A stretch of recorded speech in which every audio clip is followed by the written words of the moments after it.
ഒരു മകൻ ഒരിക്കൽ അവന്റെ അമ്മയോട് ചോദിച്ചു, മക്കളായി ഞങ്ങളെ വളർത്താൻ അച്ഛനാണോ അമ്മയാണോ കൂടുതൽ ത്യാഗം ചെയ്തത്? ആ അമ്മ തന്റെ മകനോട് പറഞ്ഞു, മക്കളായി നിങ്ങളെ വളർത്താൻ നിങ്ങളുടെ അച്ഛൻ ചെയ്ത ത്യാഗമൊന്നും ഈ അമ്മയ്ക്കില്ല. എന്നെ വിവാഹം കഴിച്ചുകൊണ്ടുവരുമ്പോൾ നിങ്ങളുടെ അച്ഛൻ ഇങ്ങനെയായിരുന്നില്ല. സ്വന്തമായി താല്പര്യങ്ങളും ഇഷ്ടങ്ങളും ഉള്ള വ്യക്തിയായിരുന്നു. പിന്നീടങ്ങോട്ട് എനിക്കും നിങ്ങൾക്കും ഒരു കുറവും വരാതിരിക്കാൻ കുടുംബത്തിനു വേണ്ടി കഷ്ടപ്പെടുകയായിരുന്നു. ഭക്ഷണം, വസ്ത്രം, മരുന്ന്, വിദ്യാഭ്യാസം, അങ്ങനെ ആവശ്യങ്ങൾ പലതായിരുന്നു.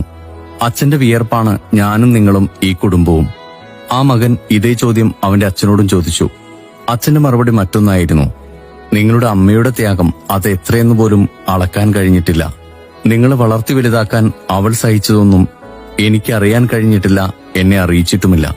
അവളുടെ ക്ഷമയും സഹനവുമാണ് ഇന്നീ കുടുംബത്തെ ഇവിടെ വരെ എത്തിച്ചത്. അവൾക്കുമുണ്ടായിരുന്നു ഇഷ്ടങ്ങളും സ്വപ്നങ്ങളും. എനിക്കും നിങ്ങൾക്കും നമ്മുടെ കുടുംബത്തിനും വേണ്ടി അതെല്ലാം വേണ്ടെന്ന് വെക്കുകയായിരുന്നു. എന്റെ വരവുകൾ അറിഞ്ഞ് അവൾ ചിലവാക്കി. അത്യാവശ്യമുള്ളതല്ലാതെ അവൾ ആഗ്രഹിച്ചൊന്നും മേടിക്കാൻ എന്നെ നിർബന്ധിച്ചിട്ടില്ല. അങ്ങനെ അവൾ എന്നോടൊപ്പം നിന്ന് നിങ്ങൾക്ക് വേണ്ടി കഷ്ടപ്പെടുകയായിരുന്നു. അവളേക്കാൾ ത്യാഗമൊന്നും എനിക്കില്ല.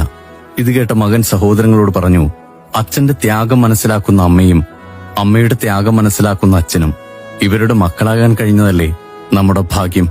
അതെ, പരസ്പരം മനസ്സിലാക്കി ജീവിക്കുക.